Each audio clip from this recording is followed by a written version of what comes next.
ओम गुरुर्ब्रह्मा गुरुर्विष्णु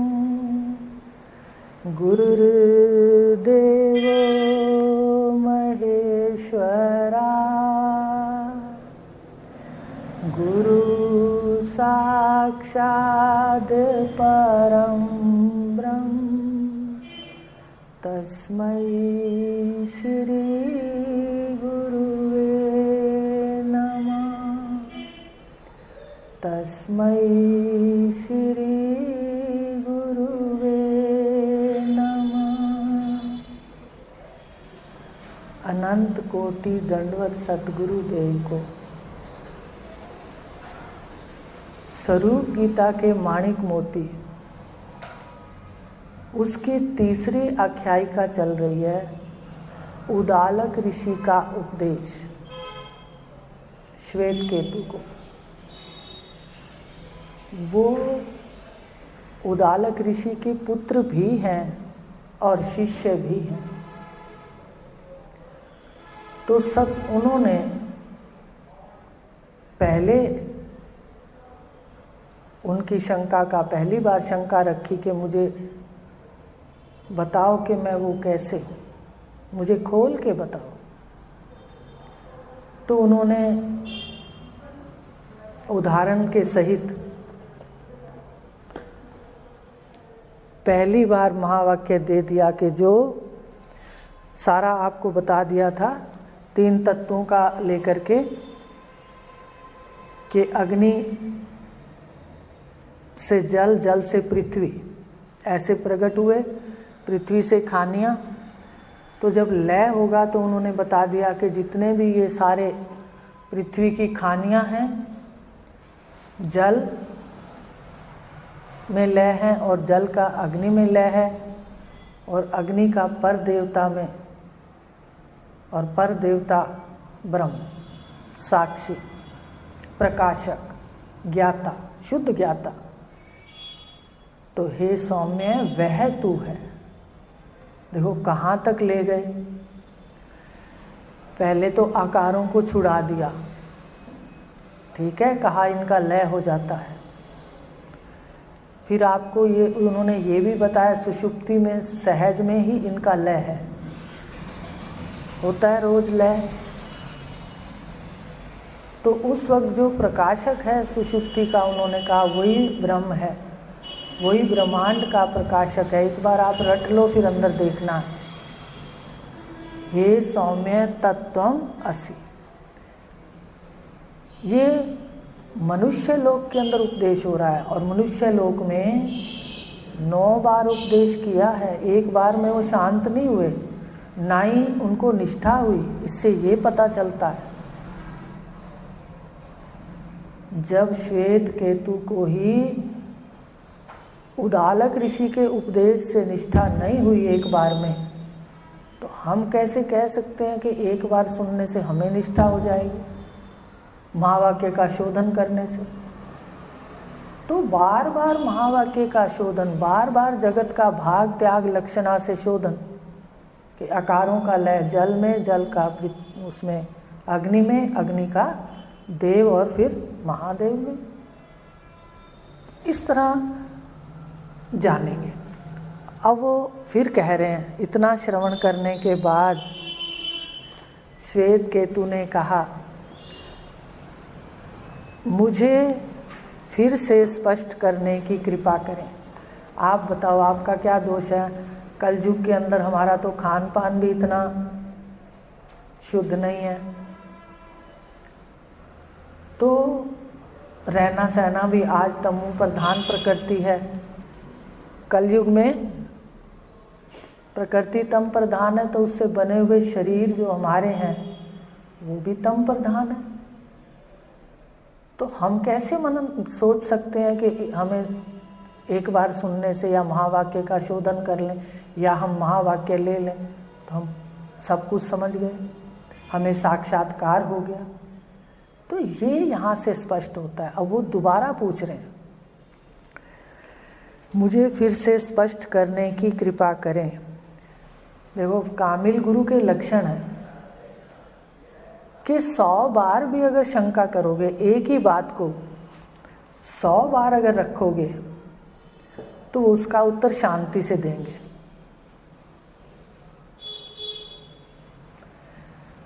लेकिन संसारी गुरु से या विद्या पढ़ने वाले से अगर 10 बार पूछ लो तो नाराज हो जाता है। लेकिन जो तत्व ज्ञानी है वो नाराज नहीं होते, उनको पता है कि ये एक बार में नहीं साक्षात होता। तो दूसरी बार पूछ रहे हैं। उदालक ऋषि ने कहा, अच्छा सौम्य, मैं फिर से तुम्हें समझाता हूँ, सुनो। अब दूसरा उदाहरण मधुमक्खियों का दिया। जैसे मधुमक्खियाँ अनेक रंगों वाले अनेक पुष्पों से रस लाकर मधु के रूप में इकट्ठा करती हैं। है तो सारी मशीनरी आश्चर्ययुक्त। मुझे तो छोटी छोटी मक्खियाँ भी बड़ी आश्चर्ययुक्त लगती हैं। मैं कहती हूँ, बहनों तुम कैसे शहद बना लेती हो, हमें तो बता दो। हमारे घर तो इतने फूल पड़े रहते हैं तरह तरह के, हम तो नहीं बना सकते। देखो ना, वो एक छोटी सी मक्खी, उसके अंदर ऐसी मशीनरी है कि वो जैसे फूलों पर बैठती है, हर पुष्प से वो रस निकाल लेती है। देखो, दिखता भी नहीं है। और फिर वो क्या, मधु के रूप में जाके उल्टी कर देती है। अगर अपन ध्यान से देखें तो क्या है मधु, उनका जिसको अपन उल्टी कहते हैं, उलट देते हैं, वही तो किया उसने। वहाँ से रस लिया और उलट दिया, हम उसको खाते हैं, है? तो बड़ा आश्चर्य होता है। तो उदाहरण दिया, जैसे मधुमक्खियाँ अनेक प्रकार के पुष्पों से रस लाकर मधु के रूप में इकट्ठा करती हैं, यहाँ वृक्षों के पुष्प भिन्न भिन्न होते हैं, रंग भी भिन्न भिन्न होते हैं, फूलों के नाम रूप भिन्न भिन्न होते हैं, परंतु उससे प्राप्त शहद एक ही रूप है। कहाँ, मान लो गेंदे के फूल पर बैठी, गुलाब के फूल पर बैठी, चमेली के किसी भी फूल पर बैठी, उनके रंग भिन्न है, पर शहद देख लो वो एक में क्या, एक ही रंग है।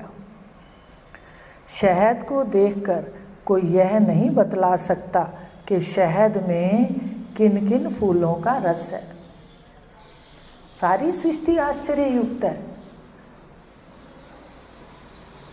सारी सृष्टि विलक्षण है। सब फूलों के रस का लय शहद में है। फूलों का रस कहाँ लय हो गया? सारा एक शहद में। अनेक फूलों का रंग, अनेक फूलों के रूप, उसका स्वाद सारा किसमें लय हो गया? शहद के अंदर, एक शहद के अंदर। शहद में सभी फूलों के नाम और रूप लय है। इसी तरह सृष्टि काल में, उदाहरण दिया उन्होंने, सृष्टि काल में उद्भिज खानी कौन सी है? पृथ्वी की पेड़ पौधे, वनस्पतियाँ जो भी पृथ्वी से उत्पन्न होती हैं, पेड़ पौधे, उसको उद्भिज खानी कहते हैं। उद्भिज खानी, जरायुज खानी, पशु मनुष्यों को भी इसमें ले लेते हैं। अंडज खानी, अग्नि की अंडज खानी है, पक्षी जितने भी हैं। उद्भिज, जरायुज और अंडज खानी में जितने भी जीव जंतु, पशु पक्षी आदि हैं, उन सब का रूप अलग और गुण अलग अलग होते हैं। अब फूलों को याद रखना, क्या बता रहे हैं? जैसे फूलों के रंग रूप अलग हैं, ऐसे ही सृष्टि में सारी खानियों के रंग भी अलग हैं और रूप भी अलग है। देखते हैं कई बारी जंगल की वो न्यूज़ आ रही होती है तो उसके अंदर अनेक प्रकार के पशु आश्चर्ययुक्त देखते रह जाते हैं। सांपों के इतने प्रकार हैं। तो जितने रंग रूप हैं भिन्न भिन्न, परंतु लय अवस्था में सभी नाम रूप सूक्ष्म अणु में लय हो जाते हैं। एक तो देखो लय अवस्था है रोज जो पर ईश्वर की तरफ से है। अगर कोई तत्वज्ञ पुरुष का संग करता है तो ईश्वर की सृष्टि अपने आप में ज्ञान है। 4 वेद यही हैं, स्थूल सृष्टि में, सूक्ष्म में, कारण में और प्रकाशक में। 3 वेद, 4 वेद और महावाक्य, यहीं से शिक्षा मिल जाती है। रोज ही सृष्टि का लय है, द्वैत का लय है। किसमें लय है? अद्वैत में, जिसको सुषुप्ति कहते हो। जानते हो, जितने भी जीव जंतु हैं अपने शरीर को उतार के सोए पड़े होते हैं, सोए होते हैं, शरीर पड़े होते हैं। आपका भी शरीर पड़ा होता है रात को। तो जितने जीव जंतु हैं ये लय अवस्था के अंदर, और दूसरी लय होती है प्रलय के अंदर। वो तो सारे के सारे आकृतियां मिटा देता है ईश्वर। जैसे मिट्टी के खिलौने बनाते थे, फिर जब खेल खत्म हो गया तो हाथ मार के सारे खिलौने मिटा देते थे। ऐसे ईश्वर करता है, बनाता हूँ, मेटता हूँ अखिल विश्व को। तो इतनी खानियों के बना करके उसके बाद लय, वो लय भी किस में होता है? लय माने जितने खानियाँ हैं, अनेक रूप हैं, खानियों के अनेक नाम हैं। द्वैत है। द्वैत किसको कहते हैं? इसी को ही तो कहते हैं। विभिन्न प्रकार की आकृतियां हैं, एक का दूसरे के साथ मेल है ही नहीं। तो द्वैत का लय अद्वैत में रोज हो रहा है। सुषुप्ति में हो जाता है और समाधि में भी हो जाता है, मूर्छा में भी हो जाता है और प्रलय में भी हो जाता है। तो आप उसका चिंतन करो कि सबका लय, सारी खानियों का लय अद्वैत में है, एक अद्वितीय में है। वहाँ प्रकाशक है। आप सुषुप्ति में सबसे पहले देख लो, ईश्वर ने रोज अपनी सृष्टि को लय किया है, पर ज्ञान नहीं दिया। चाबी गुरु के हाथ में दे दी और घुमा वहीं रहा है हमारे को। आ रही है मेरी बात समझ में? कहीं और से ज्ञान ले रहे हैं क्या? हम अंदर से ले रहे हैं। वही ईश्वर का जो बनाया हुआ सारा चक्र है, सृष्टि चक्र, उसमें घूम भी रहे हैं। अब हमें ज्ञान हो रहा है। क्या बिना तत्वज्ञ के किसी को ज्ञान हुआ कि ये जागृत अवस्था है, जागते सभी हैं? किसी को ज्ञान हुआ कि सपन झूठ है? बताइए। किसी को पता चला कि द्वैत का लय हो गया है, अब सुषुप्ति में अद्वैत है? भले समाधि भी लगा लेते हैं। समाधि क्या है? ब्रह्मज्ञानी की सुषुप्ति वो समाधि के रूप में देखता है। वो कहता है यही समाधि में होता है, सारे के सारे जो अद्वैत है वो अद्वैत में लय हो जाता है। बस उसको जागृत में ताकत लगा करके शक्ति से लय कर देता है जीव। लेकिन एक फर्क है, सुषुप्ति तमोगुणी है और समाधि सतोगुणी। वो अभी उसका वर्णन जरूरी नहीं है, लेकिन ये तो है कि द्वैत का लय किस में हो जाता है? अद्वैत। तो अब इस बात को ध्यान रखना कि सारा जो खानियां हैं ये सुषुप्ति में, समाधि में और प्रलय में लय हो जाती हैं, अद्वैत में, एक अद्वितीय में।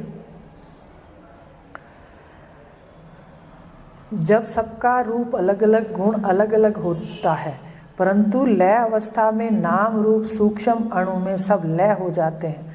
वही जो प्रकाशक है, शहद की बात आ गई। सारे फूलों के नाम और रूप कहाँ लय हो जाते हैं? शहद में। आप पहचान नहीं सकते कि किस फूल का शहद है ये, कौन से फूल इसमें मिला करके शहद है। ऐसे ही उन्होंने कहा कि प्रलय काल में जब सारी सृष्टि का लय है, उस सत्य में, अणिमा कहा, अणु कहा, सत्य, उसका अर्थ है सत्य में। सत्य से ही ओतप्रोत है सारा जिसमें लय है। रात को सुषुप्ति में देखो, आपका सुषुप्ति के अंदर मन, बुद्धि आदि सब लय है। तो ये जो लय है इसको सत्य कहा, अणु कहा, शक्ति कहा, परमात्मा की माया कहा। माया में लय है ना, इसका प्रकट कहाँ से होता है बताइए? 3 गुणों की माया से जगत प्रकट होता है, और माया परमात्मा की शक्ति है। शक्तिमान भी है और माया भी है। तो कहा रोज लय हो जाता है, लेकिन पहचान नहीं पाता कोई कि अब कौन सी जीवात्मा कौन सी खाने की है। सुषुप्ति में बता पाता है कोई कि मैं कौन हूँ? याद है कि मैं फलाने की पत्नी हूँ, फलाने का पति हूँ, लेकिन बिना गुरु के कोई खोज कर ही नहीं सकता। अभी आगे गहरे राज बताएंगे, जब बताएंगे कि तत्वज्ञ पुरुष का मिलना हमारे सुंदर भाग्य का बहुत बड़ा प्रमाण है। तो अणिमा सत, वो जो जिसमें लय हो जाते हो वो सत्य है, वहाँ सत्य है, उसको अणिमा कहा, अणु कहा सत्य को। और जो लय है अणिमा माया जिसमें लय है वो सत्य से ओतप्रोत है, माने वहाँ आत्मा से ओतप्रोत है। एक दिन आपको दिखेगा, अभी अगर नहीं दिखता सुनते जाओ, हम तो रट के बोलते नहीं हैं, जो है वो सामने दिखता है। ऐसी विद्या है ये भगवान कृष्ण की। तो वो जो जिसमें लय है उस वो अणिमा सत्य से ओतप्रोत है। अणिमा वाला जगत सत्य से परिपूर्ण है। यह सारी प्रजा, कौन सी प्रजा? उद्भिज खानी, स्वेदज खानी, अंडज खानी, जरायु, जितनी भी खानियां हैं, जगत है, वो सारा रोज रात को अद्वितीय सत्य को प्राप्त होती है। प्रजा सारी कहाँ किसको प्राप्त होती है? देखो जागृत में तो सारे अलग अलग बैठे हो, सुषुप्ति में सबका लय कहाँ है? शून्य में। सबका मतलब शरीरों का, मन का, बुद्धि का, कुछ नहीं में। सुषुप्ति कुछ नहीं में, सबका लय कुछ नहीं में। आपसे पूछूं कि आपको सुषुप्ति में क्या दिखा? आप कहोगे कुछ नहीं है, वहाँ तो अंधकार ही अंधकार है, ज़्यादा बात है तो। अब इसी तरह जो सुषुप्ति है वो सबकी एक जैसी है, वहाँ अद्वैत है सबका। पर स्वप्न भी सबके अलग अलग है और जागृत भी सबकी अलग अलग, पर सुषुप्ति अद्वैत। तो जितनी प्रजा है वो रात को अद्वितीय सत्य को प्राप्त होती है, पर जानती नहीं। क्या यहाँ आने से पहले हम जानते थे कि अद्वैत तत्व भी है? बताइए।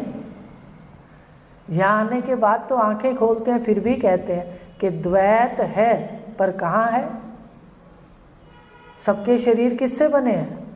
5 भूत और 3 गुण, ठीक है, बस सिर्फ कटिंग अलग अलग है। किसी की जैसे सूट काटते हैं, एक थान में से कपड़े में से कोई पजामा बनाता है, कोई ब्लाउज बनाता है, कोई चादर बनाता है, ये वैसा है। 5 महाभूत और 3 गुण की पूरी चादर है माया, बस कटिंग होती गई। एक को अहम बहुश्याम, एक थान है वो कह रहा है एक को हम बहुश्याम। थान कहाँ है? सूती तो है। ऐसे ये सारा सत्य से ओतप्रोत है। तो जितना भी है ये द्वैत रात को रोज अद्वैत में लय हो जाता है, पर जानता नहीं। इसलिए प्रजा जो है वो जानती नहीं और कहती नहीं कि हमारा मूल अद्वितीय सत्य है। वैसे है तो बहुत आश्चर्य है। आज आप सब कह सकते हो कि हमारा सबका मूल अद्वैत है।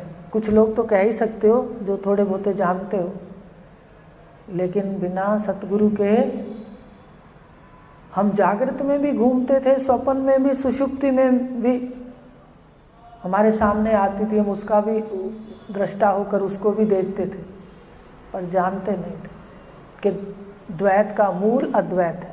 ये द्वैत अद्वैत से ही प्रकट हुआ है। और वो अद्वैत कौन सी है? इसका मूल माया है। माया वाला चेतन ईश्वर कहते हैं। तो कहा कि हे जो ये सत प्रजा है अद्वितीय सत्य को प्राप्त होती है, पर जानती नहीं, इसलिए कहती नहीं कि हमारा मूल अद्वितीय है। ये जो अद्वितीय है, प्रकाशक है, यही सत्य आत्मा है। हे सौम्य, हे श्वेत केतु, वह तू है। देखो ये जो बैठा है इसको उपदेश कर रहे हैं, जो आंखों में बैठा सुन रहा है, इसको कह रहे हैं देख ये शरीर उतार दे तू। अब शरीर उतारने का मतलब ये नहीं कि घर जाके इसको काट पीट के उतारना है, शरीर इसके दृष्टा हो जाओ, इससे बाहर निकल आओ, मन के पीछे चले जाओ, मन के साक्षी हो। सुषुप्ति में मन भी नहीं है, वहाँ भी तुम प्रकाश रहे हो कि मन नहीं है, बुद्धि नहीं है। ये जो सुषुप्ति में प्रकाश रहे हो, हे सौम्य श्वेत केतु, वह तू है। अब उन्होंने दूसरी बार उपदेश दे दिया। पहला कौन सा था उदाहरण? 3 तत्व जो हुए, अग्नि, जल और पृथ्वी, इनका लय चिंतन बता के बताया कि जिसमें इनका लय है वो अद्वैत है, वहाँ प्रकाशक है, वो तू है। अब मधुमक्खियों का उदाहरण दिया कि जितने ये जीव हैं, ये शरीर के अलग अलग नाम भी हैं, अलग अलग रूप भी हैं, पर रात को इनको छोड़ करके ये जो मधु है, मधु माने अमृत स्वरूप आत्मा, ये सबका एक है और वही प्रकाशक हे सौम्य तू है। तो अभी भी उसको समझ में नहीं आया। देखो धीरे धीरे आएगा, आप ही बता दो। चलो एकदम तो किसी को दिख नहीं रहा ना, ये कोई विरला बैठा होगा जिसको दिख रहा होगा कि मैं साक्षी हूँ और प्रकाशक हूँ। यहाँ से मुझे देह से हटा करके जो निराकार मेरा स्वरूप है, निर्गुण मेरा स्वरूप है, उसको दिखाया जा रहा है। लेकिन फिर भी नाना करते आपको समझ आएगा। दूसरी बार सुनोगे तो कहोगे अच्छा सुना था कि भाई ये जो प्रकाशक है ये सत्य है, मधुमक्खियों की तरह, रूप भी मिथ्या, नाम भी मिथ्या, फूलों की तरह, इनका रस सत्य है। तो इस शरीर का रस कौन है? आत्मा ही है मधु। मधु माने प्रेम। प्रेम किससे है? हमारा आत्मा से है ना। आप जो बैठे हो आंखों में, मेरा प्रेम, आपका प्रेम इसी से है। ये मधु है, यहीं तो प्रियता है। शरीरों में कहाँ प्रियता है क्या शरीरों में प्रियता? तो इस प्रकार ये मधु नाम और रूप से भिन्न, इनका रस, इनका सार है और अद्वैत है, प्रकाशक है। हे सौम्य वह तो। आज दूसरा उपदेश भी हो गया। अब तीसरा भी शुरू कर लेते। 2 बार कह दिया, उदाहरण याद रख लेना, पूछूंगी, घर पे जाके पढ़ना। और जो होमवर्क पहले दिया है, घर का काम, 2 निरीक्षण वो भी करने हैं। अंदर मनोराज्य का निरीक्षण करो और बाहर गुणों में अपने क्रोध का निरीक्षण करो। ये नरक का द्वार है। 3 बताएं भगवान के ने, पर इस विशेष रूप से ये जीव को के अहंकारों के कारण ज़्यादा इसका प्रयोग होता है, इसलिए निरीक्षण करना। अब श्वेत केतु ने फिर कहा, 2 बार सुन लिया। देखो भगवान मुझे फिर से समझाने की कृपा करें। कहता है मुझे फिर से समझाओ, कोई और युक्ति देकर समझाओ। तब उनके पिता आरुणि ऋषि ने, आरुण ऋषि क्यों कहा? उदालक ऋषि के पिता आरुण ऋषि थे, तो आरुणि ऋषि पिता के नाम से कहा। आरुणि ऋषि ने दूसरा उदाहरण दिया, हे सौम्य, जैसे सभी नदियां सागर से निकलती हैं। नदियां सागर से निकलती हैं, कैसे निकलती हैं आपको पता होना चाहिए। सीधी सागर से कोई नालियां बना के नहीं निकलती, पहले भाप बन जाता है पानी सागर का। सागर का पानी भाप बन करके कड़वा और नमकीन होता है ना सागर का पानी, पिया हुआ है। जब गए थे तो चरणामृत लिया था, थोड़ा सा, इतना खारा था कि ज़्यादा भी नहीं पिया गया, बस ऐसे अंगुली भर के जीवा पर लगा दिया। ऐसे नदियाँ निकलती तो सबके पेट में दर्द हो जाता, सभी बीमार पड़ जाते। कैसा फिल्टर है देखो। पहले जो ब्रह्मांड की अग्नि है, उस अग्नि में वायु जो जल है भाप बन करके ऊपर बादलों का रूप ले लेता है, फिर बरसात होती है, फिर पहाड़ों पर जो बरसात होती है वो फिर बहती बहती बहती नदियों का रूप ले लेती है। देखा है ना, गंगा का आपने देखा होगा, गौमुख से गंगा आ रही है, ऐसे दिखाते हैं कि भाई मूल नदियों का क्या है, तो नदियाँ मीठी हो जाती हैं। देखो कैसे रास्ते के अंदर फिल्टर लगा दिया, वो नमक छान लिया, कर दिया ऐसे। वाह भाई वाह, कितना ख्याल रखता है सबका। जीव कहता है वो ही नहीं है, मैं ही सब कुछ करने वाला हूँ, जा करके मार खा लेता है। अब वो पानी नदियों का रूप ले लेता है और जो खारा सागर का पानी था वो मीठा हो जाता है। अब एक और बात ध्यान देनी है कि ये भी अटल सत्य है कि नदियाँ अपना रास्ता सागर की ओर बनाती हैं और कल कल करती शोर करती जाती हैं, कल कल करती सागर में लीन हो जाती हैं। देखो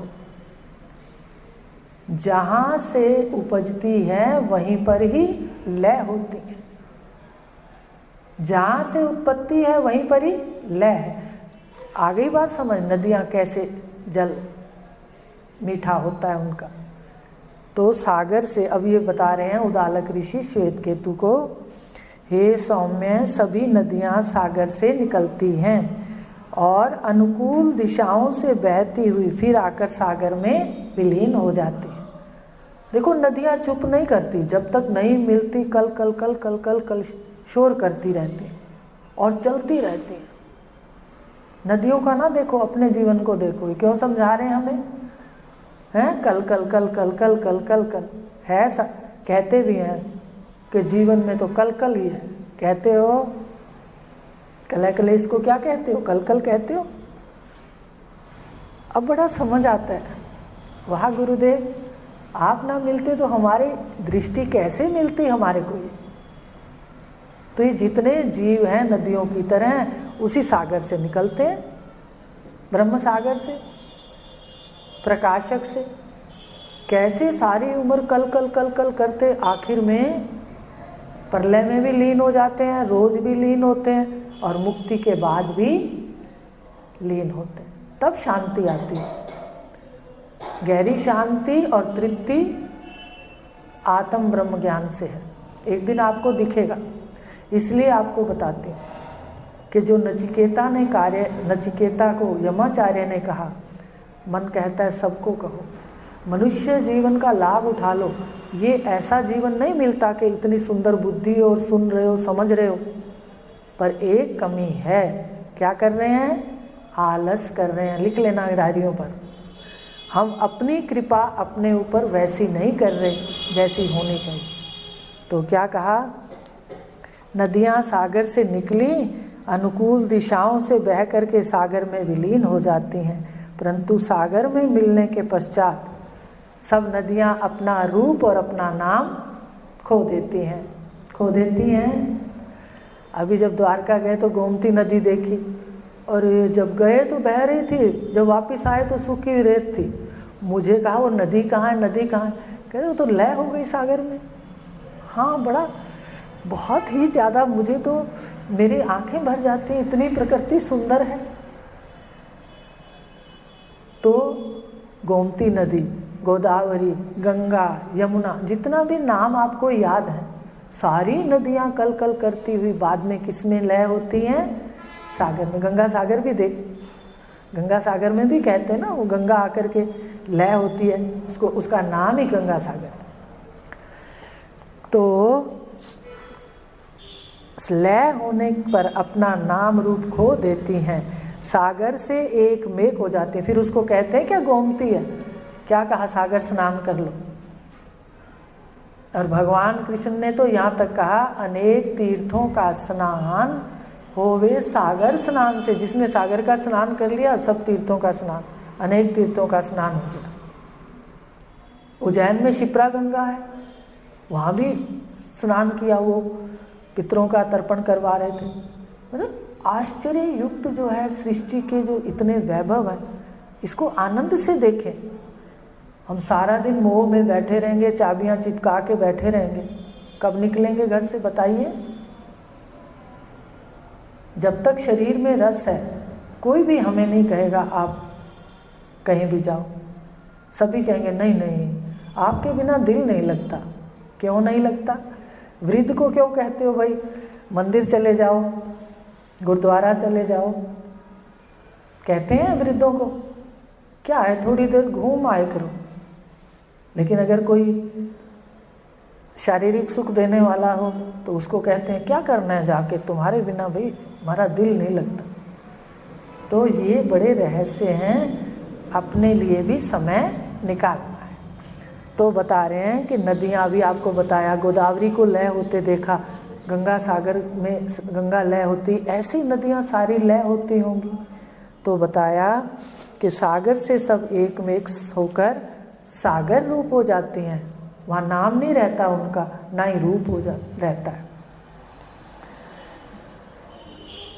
अब उन्हें सागर कहा जाता है। अब उनको क्या कहा जाता है? यही कहा ना कि सागर में स्नान कर लो, ये कहा कि गोदावरी में कर लो, गोमती में कर लो, सागर में।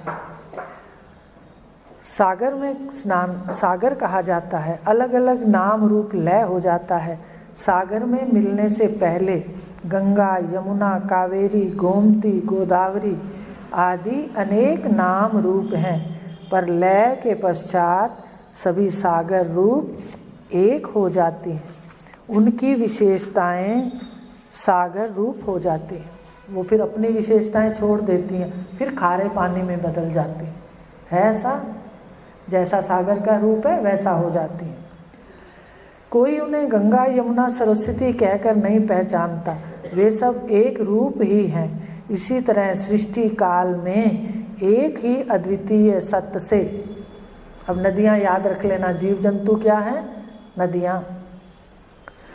एक ही अद्वितीय सत्य, अद्वितीय सत्य को सागर के रूप में देख लेना उदाहरण के लिए। एक ही अद्वितीय सत्य से सभी जीव जंतु, कीट पतंगे आदि उत्पन्न होते हैं और सृष्टि के अंत में उसी में ही लीन हो जाते हैं। इस बात को अगर थोड़े स्पष्ट रूप से देखना है तो रोज रात को सभी जीव अद्वितीय सत्य में सोते हैं। आप कहाँ सोते हो रात को? अपने घर। दिन को क्या करते हो? आकर के बाजार में बैठ जाते हो इस संसार में और दुकानें खोल लेते हो। कौन कौन सी दुकानें हैं? 14 दुकानें लगा रखी हैं, लगाई हैं। आज उठोगे ना तो देखना, शब्द की दुकान खोल देते हैं, स्पर्श की खोल देते हैं, रूप की, रस की, आँखें, नाक, सब व्यवहार करने लग जाते हैं। रात को सब गेट बंद कर करके अंदर चले जाते हैं। इनके गेट बंद हो जाते हैं या नहीं? रात को इनका व्यवहार नहीं होता। और किसी का मुंह खुला होता है तो हम कहते भी हैं भाई मजाक से कि इसके मुंह में कुछ डाल दे, माने ये मुंह बंद कर ले। दिन को खोल लेते हैं, रात को अपने घर जाते हैं। घर में जाके परम शांति आती है। देखो बाजार में कहाँ परम शांति, व्यापार में कहाँ शांति। कहीं घाटा हो रहा है, कहीं नफा हो रहा है, ठक ठक ठक ठक है ऐसा। कहीं हमारे संस्कारों का घाटा हो रहा है, कहीं नफा हो रहा है। गुरुदेव संस्कार बनाते हैं, संसार वाले फिर डुबा देते हैं। गुरुदेव फिर कहते हैं फिर से चलो, फिर से चलो। जैसे वो कह रहा है मुझे फिर से बताओ, फिर से बताओ। तो बताया कि जिस प्रकार रात को सभी जीव अद्वितीय सत्य में सोते हैं, निद्रा को नित्य प्रलय भी कहा गया। नित्य प्रलय कहा गया ना, रोज प्रलय होती है। रोज आप घर में जाते हो, रोज वहाँ से आके बाजार खोल लेते हो। ये लेन देन का बाजार है। इसको मायका भी कहा जाता है। जीव को दुल्हन कहा और कहा कि रोज अपने रात को अपने घर जाती है, दिन को मायके में माया वाले में आके रहती है। अब अगर कोई दुल्हन मायके से प्रेम करने लग जाए और घर जाना स्वीकार ना करे तो मायके में उसकी बेइज्जती होने लग जाती है। मायके के अंदर परजाइयाँ है ना, परजाइयाँ, भरजाइयाँ, परजाइयाँ, वो अपमान करने लग जाती है। ऐसे ये जो परजाए हैं सारे, बहुत बूढ़ा हो जाता है, इसमें रस नहीं रहता, ये तन से किसी का अच्छा नहीं कर सकता, मन से धन से नहीं कर सकता, तो इसका भी क्या होने लग जाता है? होता है, बताइए। इतना धन ऐश्वर्य बुजुर्ग देते हैं, पर बुढ़ेपे में देखो आजकल उनकी क्या अवस्था होती है। ये वही है, अज्ञान इसका कारण है।